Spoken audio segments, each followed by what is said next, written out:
반갑습니다. 우리 옆에 있는 분들 같이 인사하겠습니다. 반갑습니다. 예, 반갑습니다. 예, 네, 많이 받으시길 바랍니다. 우리가 오늘은 창세기 12장을 같이 공부하도록 하겠습니다. 지난 시간까지는 이제 바벨 탑 사건에 대해서 우리가 보았습니다. 그래서 노아의 자손들, 노아의 아들, 셈, 함, 야벳, 그 세 아들들을 통해서 큰 민족이 형성됩니다. 70명의 이름이 나왔기 때문에 70민족이라고 볼 수 있죠. 70이라고 하는 수는 충만한 수입니다. 그래서 이 땅 가운데 하나님의 은혜로 노아가 모든 심판으로 인류가 다 싹 그 노아의 홍수로 죽었지만 노아의 아들을 통해서 다시 하나님께서 생육하고 번성하고 땅에 충만한 수로 은혜를 베풀어 주셨음을 알았습니다. 그런데 거기서 한 명이 등장하죠. 그들 은혜 받은 그 노아의 자손들.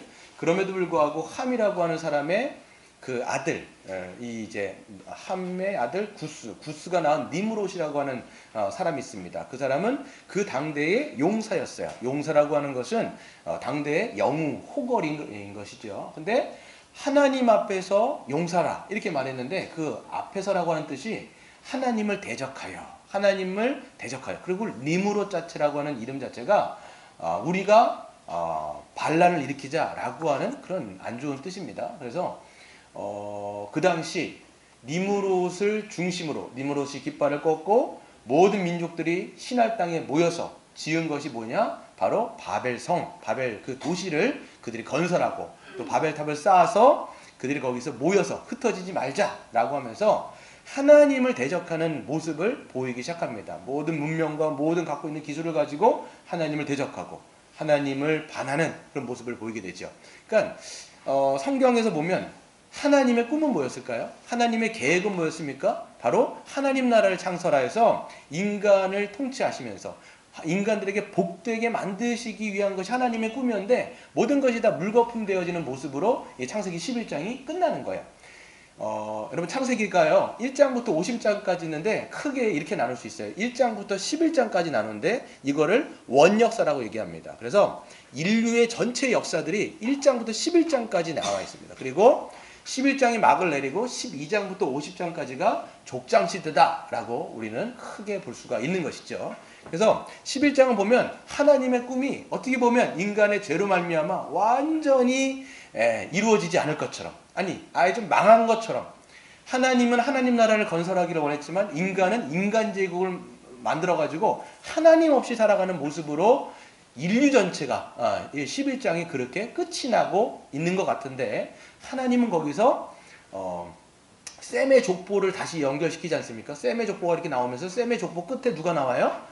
아브라함의 아들 아브라함의 아들의 즉 아버지 데라가 나오고 데라의 아들인 아브라함이 이제 등장하기 시작하는 것이죠. 하나님은 참 그 신실하시다. 하나님은 결코 하나님의 계획은 실패함이 없다라는 것을 알 수가 있어요. 아무리 인간이 거기서 드세게 가지고 인간이 죄를 짓고 방해하고 사단이 어떻게 한다 할지라도 누구도 하나님의 뜻은 누구도 하나님의 계획은 막을 수 없다. 이것이 여러분 불변한 진리인 줄로 믿으시기를 바랍니다. 그래서 12장 끝에 소망의 빛이 약간 이제 드러나면서 끝이 났어요. 근데 이제 하나님께서 왜 아브라함이라고 한 사람을 이렇게 등장시키시는가? 왜 하나님께서 그 아브라함을 부르시는가? 이렇게 보게 되어지면 아브라함이 그 당시 어디 살았습니까? 갈대아 우르라고 하는 곳에 살았어요. 이 갈대아 우르라고 하는 곳에 살았다고 이제 11장 31절에 보면 써 있죠. 그래서 갈대아 우르는요, 바벨론, 갈대아라는 게 이제 구약에서 보면 이제 여러분 나중에 구약에서 나오는 바벨론 있지 않습니까? 이스라엘 백성들을 멸망시키러 왔던 그 지역에 살았던 사람이 이 이제 갈대아라는 곳입니다. 갈대아는 지금 어디 있냐면 이 유프라테스와 티그리스 강이라고 하는 문명의 발생지, 굉장히 풍족한 땅이고 굉장히 풍요로운 지역입니다. 여러분, 문명이 발생하는 곳은요 다 강을 끼고 있어요. 왜 강을 끼고 있냐면 그 강 때문에 굉장히 그 지대가 풍족하거든요. 아주 이 땅이 아주 영양 상태가 좋단 말이에요. 그러니까 거기서 문명이 발생한단 말이죠. 그 갈대우르가 바로 이 티그리스와 유프라테스 강 사이에 있었고요. 그 정도로 굉장히 풍족한 땅에 그는 거하고 있었습니다. 근데 하나님께서 그 아브라함을 부르신 거예요. 근데 보면요, 아브라함이 하나님을 알고 있었던 사람일까요? 아예 모르고 있었던 사람일까요? 아브라함, 우리는 믿음의 조상이라고 알고 있는데 아브라함은 어떤 사람이었어요? 전혀 하나님과 상관이 없어요. 그래서 여호수아 24장 2절에 보면 너의 아버지 데라가, 그러니까 그 아브라함의 아버지 데라가 우상을 섬기던 사람이었다 이렇게 얘기하는 거예요. 전혀 하나님에 대해서는 인지도 못하고 그냥 우상을 숭배하는, 누군가 얘기하는데 우상을 제조하는 우상 제조업자라고 이야기를 합니다. 그 정도로 하나님하고는 거리가 정말로 먼 사람이 아브라함이었다라는 거예요. 그러니까 여러분 잘 생각해 보시면 모든 인류가 하나님을 다 떠났다라는 거예요. 지금 셈, 함, 야벳 모든 족속 70민족뿐만 아니라 아브라함조차, 아브라함이 뭐 믿음이 있어서 부르신 게 아니라 전혀 아브라함도 하나님을 모르는, 그러니까 모든 인류가 다 흑암이라고 보시면 돼요. 그 가운데서 하나님께서 주권 가운데 아브라함을 부르신 거예요. 이게 여러분 놀라운 사건입니다. 여러분 왜 부르셨을까요? 이건 나중에 제가 좀 말씀드릴 텐데 아브라함을 그렇게 하나님께서 영광 중에 불러주셨습니다. 그러니까 생각해 보면요, 아브라함도 그냥 우상 제조하면서 그 풍족한 땅에서 풍요롭게 그냥 그럭저럭 살았던 인물일 것 같아요. 그렇잖아요. 아무 문제 없고 그러면서 그냥 이렇게 사는데 갑자기 하나님이 등장하셔가지고 하나님께서 그를 영광 중에 부르셨다. 사도행전 7장 2절에 보면 이렇게 이야기하고 있어요. 영광 중에 하나님께서 나타나셔서 영광 가운데 아브라함을 부르신 거예요. 아브라함아, 아브라함아. 그러니까 아브라함 깜짝 놀라는 거예요. 한 번도 뭐 이런 신을 경험한 적이 없는데 어떤 신적인 존재가 나타나서 자기의 이름을 부르고 너는 내가 지시할 땅으로 가라 이렇게 얘기하는 거예요. 그럼 여러분 가겠습니까? 여러분 그 당시에? 그 당시는요 부족국가예요. 부족국가라고 얘기하는 것은 자기네 가족들을 통해서 자기의 안전을 보호하는 그런 시대가 부족국가라는 거예요. 그러니까 모든 이제 부족들이 있는데 서로 연결, 자기네 동맹이 돼 있고 자기네 친족, 그러니까 자기의 혈연 관계를 통해서 무장을 하고 다른 부족이 오면 그 전쟁을 해가지고 자기의 목숨과 자기의 재산을 지키던 그런 시대란 말이에요. 근데 하나님께서 뜬금없이 나타나가지고 그를 어디로 가라고 얘기하냐면 내가 지시할 땅으로 가라 이렇게 얘기하는 거예요. 여러분 같으면 가겠습니까, 여러분? 여러분 같으면 가겠냐고요? 저라도 안 갈 것 같아요. 나중에 보면요, 이 갈대아 우르에서 이 하나님이 지시하는 가나안 땅은 키로수를 따지면요 8,000km예요, 여러분. 우리 서울에서 부산까지가 몇 킬로일까요? 400km, 여러분. 뭐 그 당시에 뭐 차가 있습니까? 비행기가 있습니까? 낙타 타고 그냥 주구장창 걸어가야 되는 거예요, 여러분. 그 히브리서에 보면 갈 바를 알지 못하고 그냥 갔다라는 얘기예요, 지금. 그러니까 저는 아브라함이 믿음으로 갔다라고 생각하지 않아요. 그냥 하나님께서 영광 가운데 나타나셔서 가라고 얘기하니까 그냥 어쩔 수 없이 가는 거예요. 그냥 두려운 거예요. 지금 어떤 신적인 존재가 나타나가지고 제가 생각할 때는 모르겠지만 그냥 주구장창 하나님도 나타나셨을 것 같아요. 갑자기 나타나고 야, 너 왜 안 가고 있냐 이렇게 얘기한 다음에 또 잘만 하면 중간에 나타나셔가지고 꿈속에서 나타나시고 중간에 일하는 데도 나타나고 계속 나타나니까 어쩔 수 없이 그냥 속에서 그냥 욕하면서 갔을 것 같다라는 그런 추측을 제가 하고 있어요. 그러면서 그 당시에 자기의 모든 안전을 다 버리고 떠난 거예요. 그러니까 이거는 믿음으로 갔다기보다는 그냥 정말 두렵고 떨리는 마음에 뭔가 하나님이라고 하는 존재가 나타났기 때문에 그냥 떠난 거예요. 그걸 히브리서 기자는 갈 바를 알지 못하고 갔다라고 선언하고 있는 것이죠. 그래서 여러분 보면요, 지금 이거는 아브라함을 향한 구원이기도 하지요. 한 인생을 하나님께서 구원하시는 것 자체가 이거예요, 여러분. 누가 여기서 저나 여러분이나 하나님을 알고 태어난 사람이 누가 있어요? 다 아브라함처럼 잉태하지 못한 자, 영적으로 눈이 가려진 자, 하나님을 알지 못하고 딴 거를 섬기던 자, 나를 섬기거나 우상을 섬기거나 다른 어떤 것을 섬기며 살아가던, 세상에서 방황하며 살아가던 저와 여러분 아닙니까? 근데 하나님께서는 만나주시는 거예요. 여러분 믿음이라고 하는 것은 내가 믿었기 때문에 내가 지금 하나님을 알지라고 우리는 생각하는데 믿음은 여러분 안에 있는 게 아니에요. 믿음은 하나님이 여러분을 찾아오실 사건을 믿음이라고 얘기합니다. 하나님이 강권하에서 그냥 부르신 거예요. 아브라함아, 방길상 하나 이렇게 갖고 불러갖고 온 거지. 우리가 지금 여러분 발로 이렇게 온 것처럼 느껴지지만 내가 내 발로 왔구나 이렇게 생각하지만 그게 아니라고요. 하나님이 여러분의 인생 가운데 지금까지 계속 신방하셨을 거예요. 근데 여러분은 뭐 예전에는 그냥 계속 그냥 그 문을 마음속 문을 계속 닫아놓고 하나님이 계속 두드리시는데 계속 그걸 외면하고 거절하고 그랬지만 거부할 수 없는 하나님의 그 부르심, 하나님의 그 거부할 수 없는 그 소명이 여러분의 마음, 그 여러분의 마음의 빗장을 열게 하신 거라는 거예요. 요한계시록 3장에 보면 내가 문 밖에서 너희들을 기다리고 문을 두드리노니 너희가 마음 문을 열면 내가 너희들에게 들어가서 너와 더불어 함께 먹고 너도 나와 더불어 함께 먹을 것이라 말씀하신 그 말씀 있잖아요. 하나님은 여러분이 지금 이렇게 빗장을 열고 있지만 계속적으로 끊임없이 계속 여러분 인생 가운데 두드리셨음을 믿으시기를 바랍니다. 그래서 여러분이 지금 하나님을 알게 됐고 하나님을 예배하게 됐고 또 하나님을 섬기는 자가 되어졌고 하나님의 인도하심을 받는 자가 되었다라는 것이죠. 그러니까 여러분 이거는요, 우리가 믿은 것이 아니라 하나님의 강권하신 역사예요. 여러분 그 축복을 받은 것을 여러분 감사하게 여기시길 바랍니다. 두 번째로 보게 되어지면 하나님의 아브라함을 왜 부르셨는가? 물론 여러분 아브라함 개인으로 말하면 흑암 가운데서 그를 주권적으로 부르셔갖고 그를 구원하신 거예요.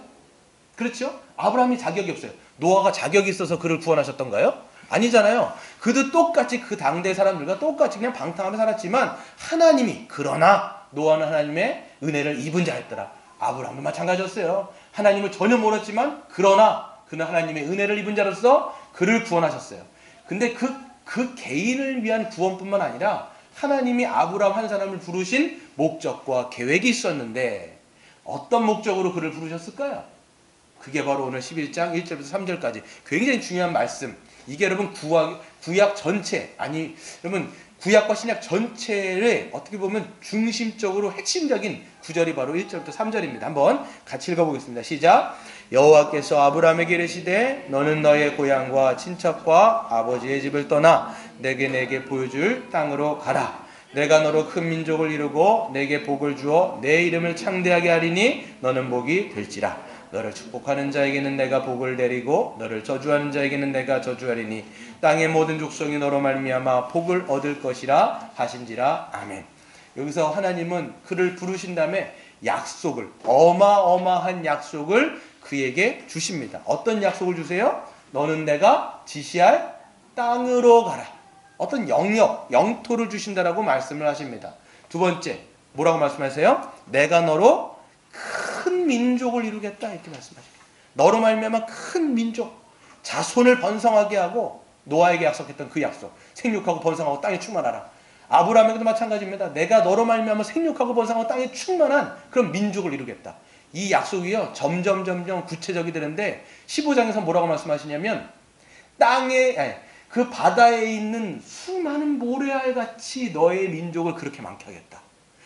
저기에 있는 그 하늘에 있는 무별처럼, 별이 얼마나, 지금이야 뭐 미세먼지가 있어 하나도 안 보이는데 그 당시에는 엄청나게 맑았을 거 아닙니까? 수많은 그 별처럼 너의 민족을 그렇게 많게 할 것이다 약속을 해주시고, 그 다음에 또 뭘 말씀하세요? 너를 축복하는 자를 내가 축복하고 너에게 저주하는 자를 내가 저주할 것이다. 이게 뭐예요? 내가 너와 함께하고 내가 너를 인도하고 내가 너에게 복을 줄 것이다 라고 말씀을 하고 있는 겁니다. 우리 세 가지 약속 이미 외웠습니다. 한번 외워보겠습니다. 시작. 땅, 자손, 그 다음에 임마누엘, 주권. 이게 여러분 이 3대 요소가 우리 뭐라고 알고 있어요? 뭐에 관한 약속이에요? 나라, 즉 하나님 나라를 약속하는 거예요. 여러분 세계사 시간, 그 사회 시간에 배웠잖아요. 영토, 국민, 주권. 이게 여러분 그 나라의 3요소인데 여기서 정확하게 하나님께서 하나님 나라를 하나님께서 아브라함을 통해서 약속하신 것을 보게 되옵니다. 여러분 우리 민주주의에서 보면요, 이 주권은 누구에게 있어요?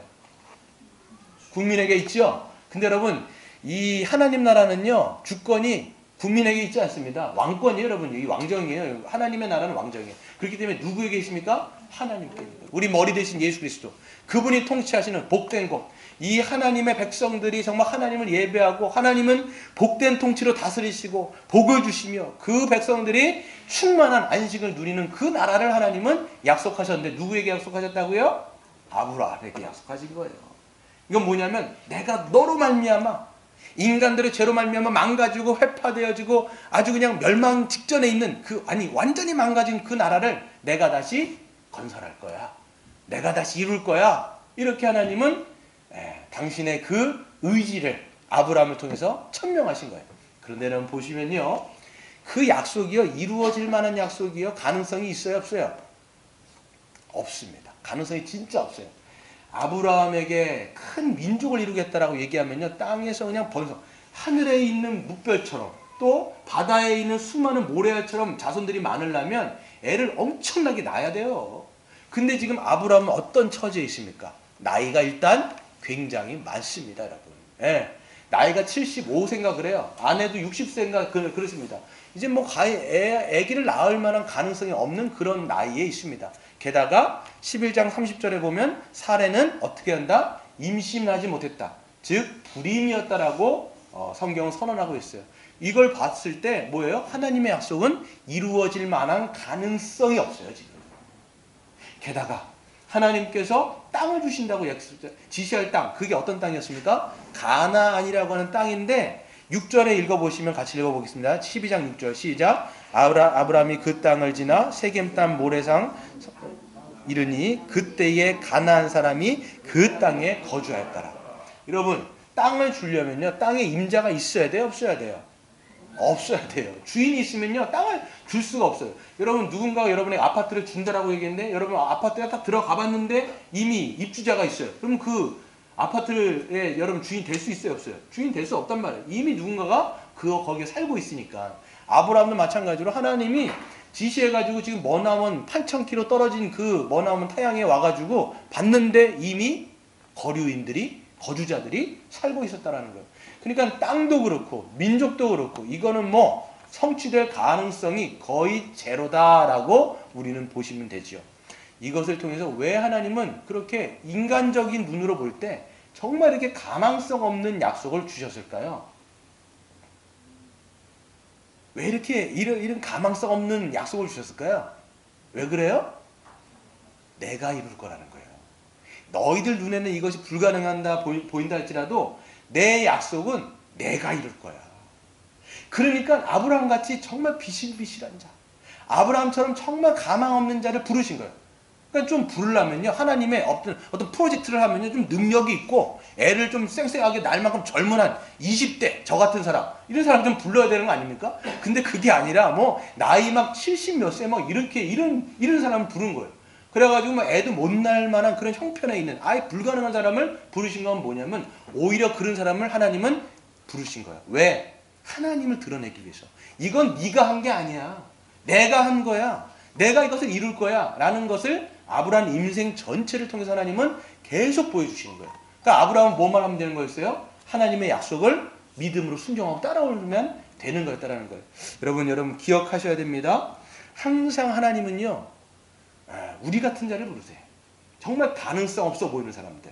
그러니까 하나님은 항상 고린도전서에서 보면 제가 읽어드리면 고린도전서 1장 26절부터 제가 한번 잠깐 읽어드릴게요. 26절을 보시면 형제들아 너희를 부르심을 보라 육체를 따라 지혜로운 자가 많지 아니하며 능한 자가 많지 아니하며 문벌 좋은 자가 많지 아니하도다. 그러나 하나님께서 세상에 미련한 것을 택하사 지혜 있는 자들을 부끄럽게 하려 하시고 세상에 약한 자들을 택하사 강한 것들을 부끄럽게 하시며 하나님께서 세상에 천한 것들과 멸시받는 것들과 없는 것들을 택하사 있는 것들을 패하려 하시나니 이는 아무 육체도 하나님 앞에 자랑하지 못하게 하려 하심이라. 아멘. 그러니까 여러분 우리 같은 자를 부르신다는 거야. 딱 보기에도 여러분 보면 하나님의 어떤 이 프로젝트를 좀 감당하려면 좀 능력 있고 지혜롭고 얼굴 막 잘생기고 막 이런 사람 불러야 되는데 그냥 여러분이나 저를 형편을 보더라도 가망 없다. 보이지 않습니까, 여러분? 우리를 보더라도 야 정말 초라하고 지혜도 없고 이건 뭐 얼굴도 뭐 그렇다고 뭐 잘생긴 것도 아니고 얼굴 뭐 그냥 그럭저럭 생겼고 뭐 이렇단 말이에요. 우리가 이런 사람을 부르기를 기뻐하시는 이유는 뭐냐? 하나님께서 결국은 하나님을 드러내기 위해서 내가 내 교회를 세울 것이고 내가 내 하나님의 나라는 내가 세울 것이라고 말씀하기 위해서 보여 그런 자들을 불러주시는 거예요. 여러분 잘 생각해 보세요. 하나님은 우리에게 내가 내 교회를 세울 거야. 우리에게 약속하셨어요. 그리고 우리는 물된 농산이라고 하는 이름으로 모였습니다. 모였는데 보니까 뭐 믿을 만한 사람이 아무도 없어. 여러분도 뭐 저를 믿을 만했습니까? 저도 갈 바를 알지 못하고 여러분도 갈 바를 알지 못하고 이건 어떻게 해야 되는 건지 처음 모였을 때 전 기억나요. 발산동에서 돗자리 깔아놓고 뭐 아무도 어떻게 해야 될지 몰라가지고 우왕좌왕하고 있는 그 상태. 어디를 가야 됩니까 우리가? 어디를 바라봐야 됩니까? 이러면서 우리는 우왕좌왕하고 있었단 말이에요 우리가. 예? 하나님이 좀 부르시려면, 교회를 좀 세워주시려면, 목회자도 좀 능력이 있고, 좀 탁월하며, 좀, 카리스마가 있고, 막, 이리 가자! 막 이렇게 얘기하면서 그런 사람을 좀 불러주셔야 되는데, 뭐, 이건 봐도 뭐, 예? 여러분이 저를 봐도 좀 아시겠지만, 좀 그래요. 그렇잖아요, 여러분. 뭐, 저를 뭐 믿을 수 있겠습니까? 뭐, 여러분. 그렇잖아요. 여러분 지금 눈빛이 그래요. 그렇지, 믿을 수 없지. 이런 눈빛. 제가 이번에 좀 많이 아픈 건 아니었지만, 좀 뭐, 그냥 무리했던 것 같아요. 그래가지고, 이게 며칠 전부터 계속 이게 천장이 막 도는 거예요. 일어났는데. 그래갖고, 이게 당 쇼크구나. 내가 그래갖고, 혈당이 갑자기 낮아져갖고, 제가 이렇게 좀 당이 쇼크가 오는 줄 알았는데, 그게 아니라, 보니까 약간 이석증 같은 거였어요. 예. 그래서 이제 이석증 때문에 이제 응급실에 가고 막 그랬는데, 제가, 응급실에서는 이제 뭐 이렇게 이석증이다 이렇게 딱 얘기를 안 하더라고요. 거기 이게 전문의가 아니라 가지고, 그 머리 신경 쪽 전문의라 가지고, 그러면 그럴 것 같으니까 이비인후과로 가라는 거예요. 그래서 제가 생각할 때는 그냥 한번 한의원 가가지고 이게 이석증 문제를 좀 생각해보자 이렇게 했는데, 한의원에다 갔어요. 한의원에 갔는데 이제 제 맥을 이렇게 짚어보더니 이 한의사가 하시는 말씀이 뭐라고 얘기하냐면, 약간 좀 이렇게 늘 긴장을 하고 있는 상태다. 어떤 거냐면, 자기가 들 수 있는 건 10kg인데 15kg을 막 들면서 끙끙거리는 그런 스타일이시다. 이렇게 얘기를 하는 거예요. 그리고 제가 자세가 늘 이렇게 앉아있거든요. 그래서 제가 인식하면 이렇게 하는데, 인식하지 못하면 이렇게 있어요. 늘. 그런데 그분이 이제 보시면서 늘 이렇게 앉아있으니까 심장을 압박을 주면서 심장에 무리가 있고, 그 다음에 이게 간에 이제 무리를 준다라는 거예요.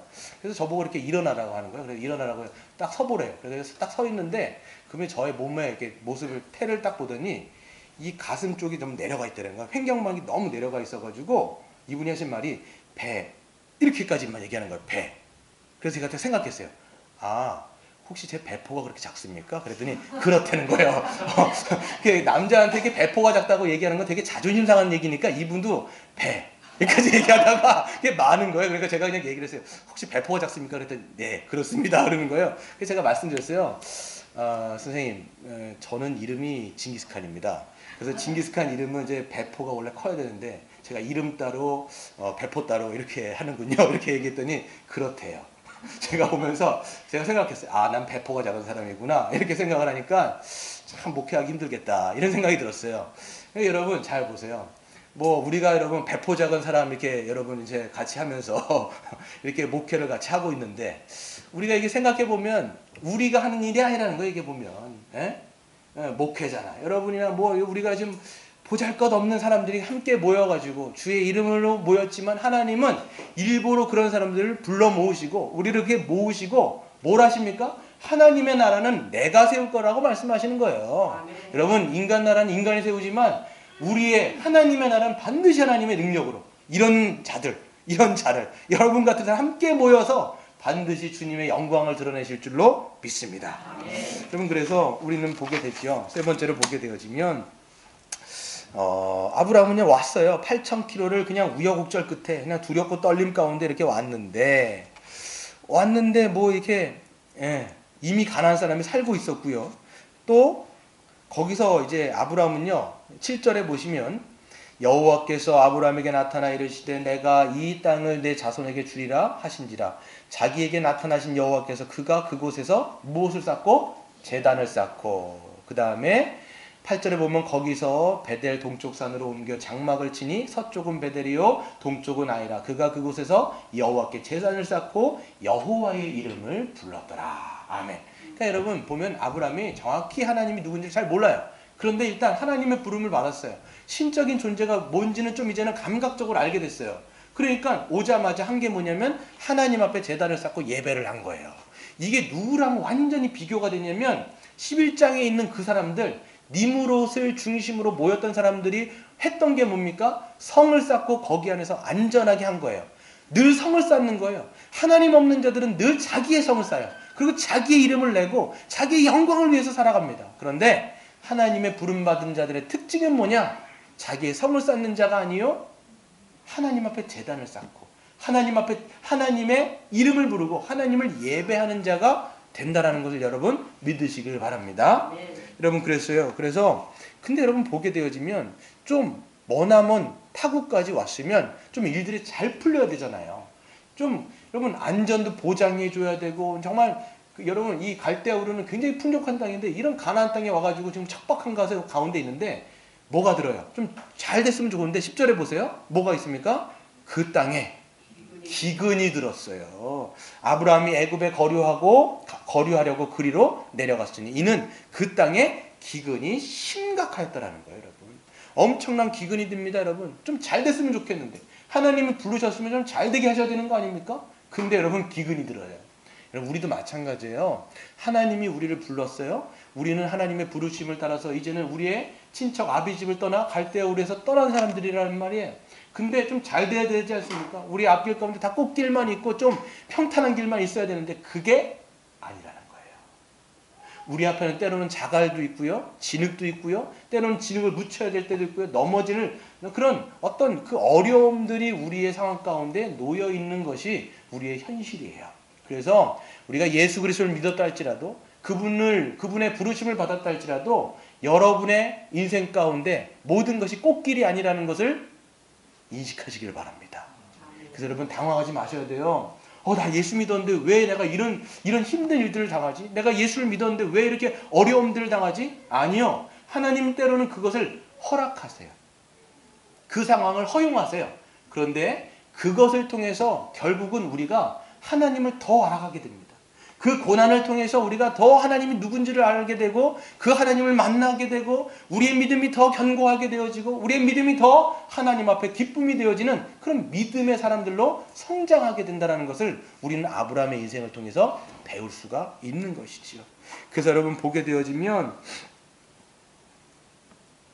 어떤 사람은 이렇게 얘기합니다. 이제 가나안 땅이 이렇게 있는데 가나안 땅에서 이게 약속한 땅인데 내려갔어요. 이 밑으로 이제 애굽이라고 하는 것은 어디예요? 이집트예요. 이집트. 이렇게 내려갔는데 어떤 신학자는 이렇게 얘기해요. 이거 너무 불순종이다. 하나님은 이 약속의 땅을 주셨는데 거기서 넘어가면 안 됐었는데 그걸 왜 넘어가냐? 이건 불순종이다. 이렇게 얘기하는데 여러분 잘 생각해보세요. 이 머나먼 자기 고향에서 이런 8,000km 떨어져가지고 안전을 보장받지 못하는 곳에 왔는데 게다가 심각한 기근까지 들면 어떤 문제가 봉착되는 거예요? 생존인 거예요. 그때부터는.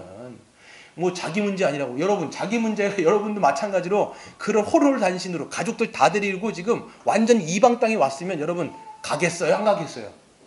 저라도 가겠어요. 그렇죠. 풍족한 땅으로 당연히 이사 가는 게 이 아브라함으로서는 좀 마땅한 건 아니지만 하여튼 그런 선택을 할 수밖에 없는 처지가 된다라는 것이죠. 그렇게 보게 되어지는데 근데 문제는 뭐냐면 그 땅에 이제 이집트에 가려면 그 국경을 넘어가면서 이런 생각을 하는 거예요. 어떤 생각을 합니까? 11절부터 한번 읽어보겠습니다. 시작. 그가 애굽에 가까이 이르렀을 때에 그의 아내 사레에게 말하되 내가 알기에 그대는 아리따운 여인이라 애굽 사람이 그대를 볼 때에 이르기를 이는 그의 아내라 하여 나는 죽이고 그대는 살리리니 원하건대 그대는 나의 누이라 하라. 그러면 내가 그대로 말미암아 안전하고 내 목숨이 그대로 말미암아 보존되리라 하니라. 아멘.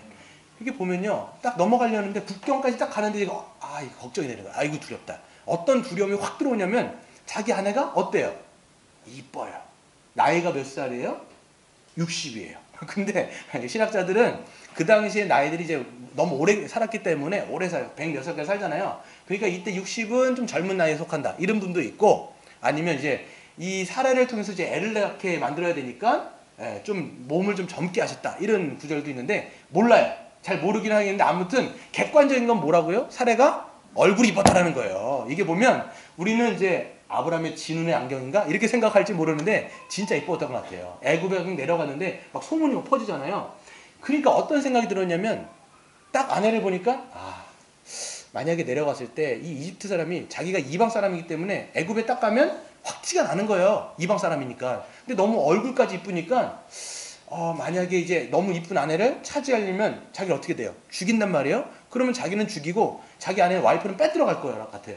그러니까 이제 머리를 쓰기 시작하는 거예요. 그래서 아브라함이 뭐라고 얘기하냐면 내가 그대로 말미암아 안전하고 내 목숨이 당신 때문에 보존될 것이다 라고 그런 두려움 가운데 쌓여 있는 것이죠. 여기서 여러분 우리는 주목해 봐야 돼요. 성경은요 항상 직설화법이 중요합니다. 아브라함이 지금 직설화법으로 지금 얘기를 하고 있는 거예요. 난 당신 때문에 내 목숨은 누구에게 달렸다라는 거예요? 당신에게 달렸다라는 거 지금. 너에게 달려있다라는 거예요. 그러니까 아브라함이요, 자기의 짱구를 굴리고 통밥을 막 굴리면서 모든 상황을 자기가 계산하고 판단하고 분석하고 하면서 이렇게 하면 되겠다 하고서 냈던 해결책이 뭐예요? 예, 당신을 좀 누이라고 얘기하자. 예, 당신을 내 아내지만 거기 갔을 때는 당신을 내 와이프라고 얘기하지 말고 내 시스터라고 얘기하자. 이렇게 하면서 다른 사람에게 이제 속이는 그런 얘기를 하게 됩니다. 그러니까 자기가 모든 상황을 다 판단하고 계산을 하고 짱구를 돌리고 이거를 막 돌리면서 낸 해결책이 있다라는 거예요. 여러분, 근데 그 해결책에 누가 빠져 있어요? 하나님이 빠져 있는 거예요. 전 이걸 보면서 우리 좀 생각해 봅니다. 여러분, 무슨 어떤 상황들이 발생을 합니다. 이런 상황 저런 상황이 여러분의 상황이 막 발생해요. 여러분, 지금 아브라함에게는 이게 실존적인 아주 생존의 문제인 거예요. 죽느냐 사느냐의 기로에 있는 거예요. 그러니까 당연히 짱구를 굴릴 수밖에 없는 거고 해결책을 낼 수밖에 없는 거예요. 사람을 살아가면서 계획을 세우고요, 대안을 세우고 해결책을 낸단 말이에요. 우리도 마찬가지죠. 어떤 문제가 있어요. 재정적인 문제가 탁 들어올 수도 있어요. 건강의 문제가 들어올 수도 있습니다. 자녀들의 문제가 들어올 수도 있습니다. 직장의 문제가 들어올 수 있습니다. 직장이 있어도 문제고 없어도 문제라는 거예요. 지금 다 보면. 그러니까 여러 가지 문제들이 우리 안에 막 들어올 때 우리는 자기들의 통밥을 막 재는 거예요. 이렇게 계산하고 저렇게 계산하고 이렇게 할 때 이렇게 하고 저렇게 하고 관계는 이렇게 하고 저렇게 막 한단 말이에요. 그런데 누가 빠져요? 항상 하나님 빠져요. 우리의 계산에 항상 하나님이 대입 안 한단 말이에요. 여러분 보면요, 항상 하나님이 없어요. 우리는 믿음의 고백을 하죠. 하나님은 우리의 아버지가 되시고 젖는 자가 되십니다. 우리 인생을 주관하십니다. 그 고백은 어디에서만 하느냐? 교회 안에서만 해요. 그리고 실전에 나가면 이 생존에 들어가 버리면요, 항상 하나님 없어요. 그러니까 어떤 계획을 했을 때 인간적인 계산만 엄청나게 굴리는 거예요. 통밥을 엄청 굴리는 거예요. 예. 이제 건강상의 문제가 오지 않습니까? 저도 이제 뭐 이게 큰 것도 아니지만 이게 건강상의 문제가 온 거예요. 저한테도 이게 건강상의 문제 오는데, 그분이 이제 한의사 분이 계속 얘기해 주는데, 계속 이제 얘기해 주는 것 자체가 이제 약간 과로 비슷하게 얘기를 하면서 늘 이제 어떤 일에 대해서 긴장을 하고 있고 늘 이제 막 하면서 자기 체력을 이제 소진하는 그런 스타일이라고 얘기를 하면서 하는데, 어떤 마음이 드냐면 그 한의사가 딱 얘기할 때 그래, 나를 그 문장 얘기하니까 좀 제가 좀 안쓰러운 거예요. 그래, 나를 사랑해야지. 내가 좀 안쓰러운 거예요. 제가 이런 얘기를 딱 들었는데 내가 좀 안쓰럽더라고요. 근데 이게 안쓰러운 거는 인간적인 생각인 거예요. 물론 이런 생각 들 때 제가 좀 생각을 해봤죠. 어떤 해결책, 어떤 대안들이 있느냐. 사역을 좀 쉬자. 좀 쉬면서 뭔가를 좀 회복하고 이렇게 하면서 좀 사역에서는 좀 물러나고 뭐 이렇게 하겠다. 이런 생각은 되게 인간적인 생각이라는 생각이 딱 드는 거예요. 하나님을 대입하면요, 어떤 생각이 들까요? 네, 죽도록 죽도록 충성하고, 물론 이제 몸을 관리를 잘해야 되겠죠. 뭐 하지만 제가 생각했을 때 뭐냐면 이런 생각이 드는 거예요. 제 성향상, 제 어떤 성격상 어떤 환경이 바뀌고 어떤 상황이 바뀌어지면 에너지를 굉장히 많이 쓰는 스타일이에요. 그러니까 저도 이번에 지금 아나톨레 간사를 그만두고 또 이제 센터 간사를 제가 시작하면서 또 이제 같이 교회 사역도 감당하니까 좀 다른 환경에 제가 놓인 거예요. 그러다 보니까 에너지를 많이 쓴 거겠죠, 제가. 그러다 보니까 이제 약간 몸이 무리가 간 것 같아요. 그럼 여기서 제가 하나님을 딱 대입하는 순간 어떻게 되느냐면, 하나님은 지금까지 제 인생을 인도하셨을 때 그렇게 환경이 바뀔 때마다 하나님 힘 주셨거든요. 그리고 능력 주셨거든요. 그리고 육체적인 무리가 있기도 했었지만 이것을 통해서 내 영적인 것은 더 강건해졌었거든요. 제가 보면요, 제가 예전에 이제 당뇨가 왔을 때도 보면 육체는 조금 힘들었을지는 모르지만 영적으로는 제가 더 강해졌다는 생각을 나중에 하게 됐어요. 이번에도 마찬가지인 거예요. 하나님을 대입하고 하나님의 인도하심을 제가 딱 믿으니까 어떤 생각이 드냐면, 하나님이 이것을 통해서 나를 더 한 단계 영적으로 성장시켜 주시는 하나님의 인도하심이구나. 성경 말씀에 있잖아요. 겉사람은 후패하나 속사람은 날마다 새롭게 된다. 이게 여러분 하나님을 대입하는 순간 우리가 다른 관점으로 보게 되어지고 다른 관점으로 우리의 이 계획을 하게 된다는 거예요. 여러분, 우리의 모든 인생 가운데 하나님을 대입하시는 인생 되시기를 바랍니다.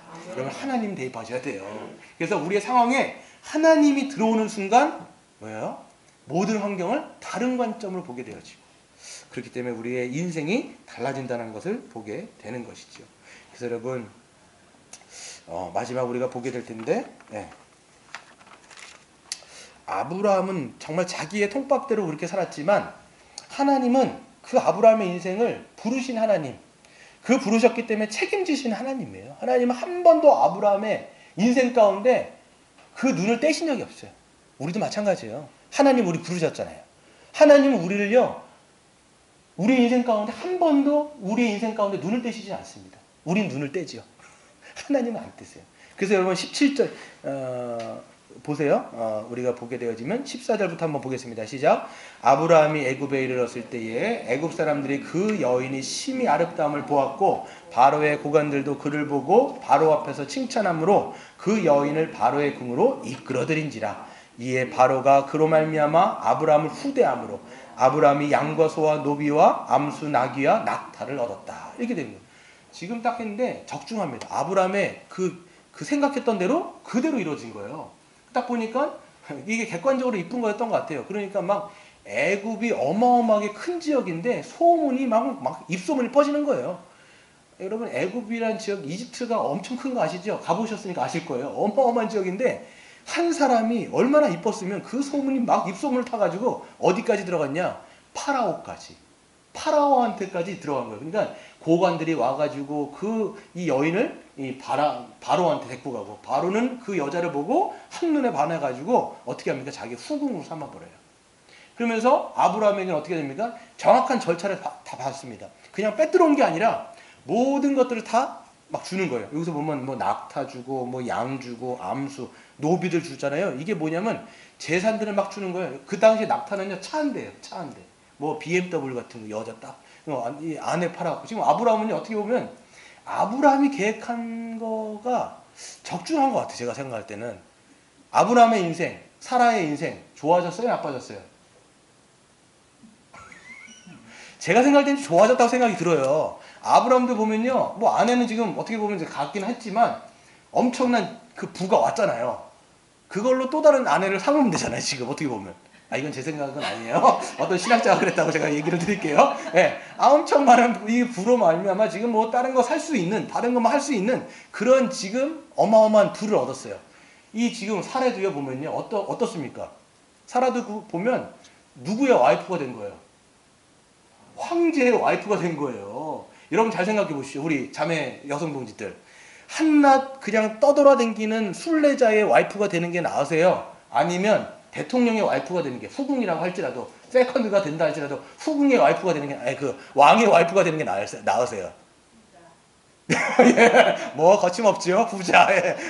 그러니까 어떻게 보면요 윈윈인 거예요. 아브라함에게도 윈이고 사라에게도 윈인 거예요. 인간적으로 봤을 때 뭔가 좀 잘 풀려 보이는 것 같지만 하나님의 약속에는 이게 완전히 꺾어지는 거예요. 지금 17절에 보니까 지금 이 바로가 후궁을 삼았어요. 후궁을 삼았으면 어떻게 됩니까? 잠자리를 하게 되죠. 잠자리를 하게 되어지면 사라의 배에서 누가 나와요? 바로애가 나오는 거예요. 지금 그러면 어떻게 되는 거예요? 하나님의 계획은 뭡니까? 아브라함과 사라를 통해서 애가 나와야 되는 거예요. 지금 약속의 자손이 나와야 되는데 지금 족보가 꼬이게 되는 거예요. 예, 족보가 꼬일 위치에 있으니까 하나님의 약속이 어떻게 되는 거예요? 물거품이 될 수가 있는 그런 절체절명의 위기의 상황이죠.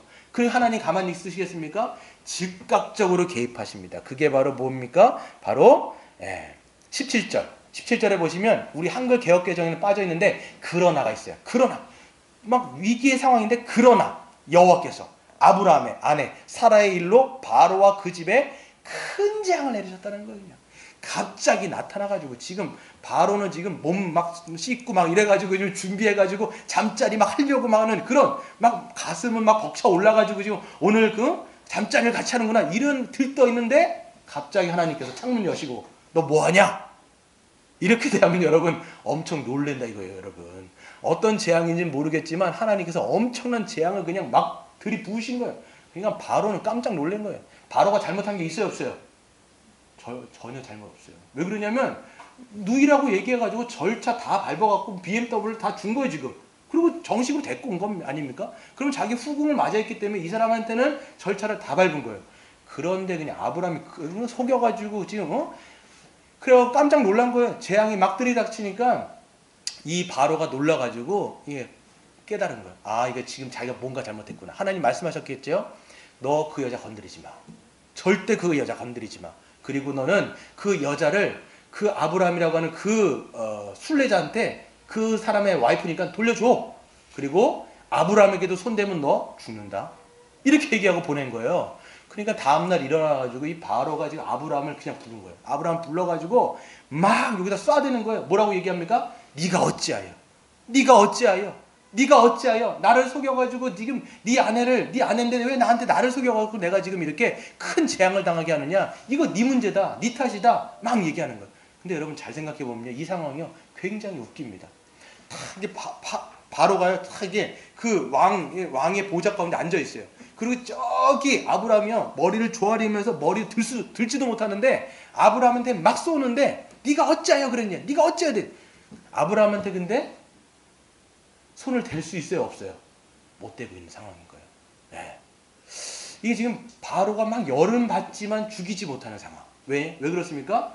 아브라함 뒤에 누가 있다는 걸 보는 거예요. 하나님이 지금 계시다라는 걸 보니까 열은 받는데 죽일 수가 없는 거예요. 여러분 황제면요 그냥 죽여라 이렇게 하면 되는데 그 뒤에 계신 하나님이 너무 두려운 거예요. 그러니까 막 뭐라고 얘기는 하는데 어찌할 수밖에 없는 그 바로.